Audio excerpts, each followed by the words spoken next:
Les différentes expositions d'art plastique à l'Institut régional supérieur des beaux-arts, de la culture et de la communication, entamées depuis le 16 janvier, a pris fin dans une ambiance bon enfant ce vendredi 5 février 2021. Cet événement fort simple, dans le respect des gestes barrières, a marqué tous les esprits car, dorénavant, les étudiants peuvent donner le meilleur d'eux-mêmes dans les productions d'art plastique.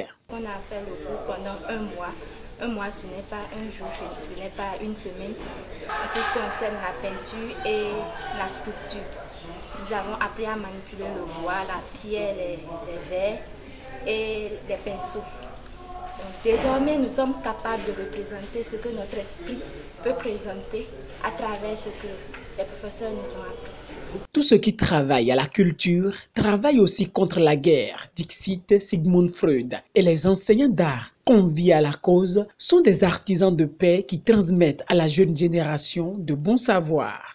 Dans ma filière, moi, je les ai appris, je suis sculpteur, peintre, décorateur, tout. Donc, j'ai essayé de leur donner la maîtrise de comment se donner en art.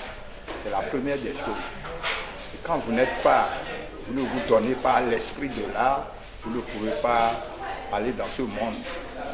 Et je les ai dit d'enlever le manteau qu'ils avaient sur eux, parce qu'étant dit qu'ils sont étudiants, ils sont des rangs, qui sont dans des classes hautes, mais pas dans le monde des arts. Parce que le monde des arts, il faut aller à l'esprit de l'art pour avoir le secret de l'esprit.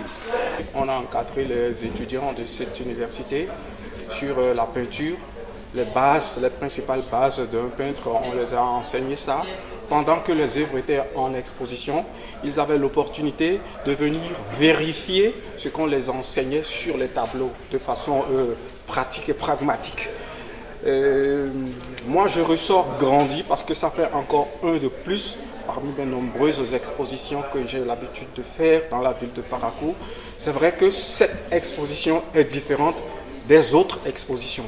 D'habitude, je fais des expositions ventes, c'est-à-dire des expositions commerciales. Mais ici, l'exposition de ce jour est une exposition éducative.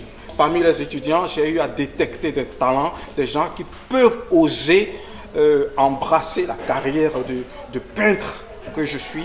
Je sais de quoi je parle, j'ai vraiment découvert des talents. En peu de temps, en un mois, j'ai découvert beaucoup de choses à l'intérieur de l'université.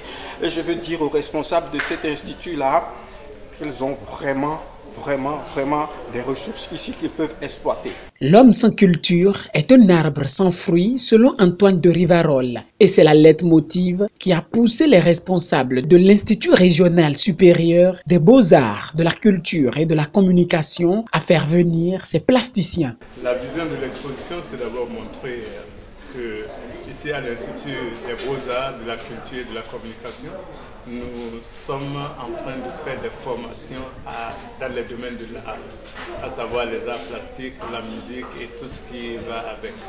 Donc, globalement, c'est ça. Mais aussi, nous voulons encourager nos étudiants qui sont déjà dans les autres filières à s'intéresser à tout ce qui est artistique. Et c'est pour ça, d'ailleurs, nous avons accompagné cette exposition de séances de formation durant tout ce mois-là. Nos étudiants ont été formés dans les différents domaines de l'art, à savoir le dessin et la sculpture. Pendant environ un mois, les étudiants du dit institut ont acquis assez d'expérience en sculpture et art plastique. Désormais donc, la communauté attend bénéficier de ces choses acquises pour son développement.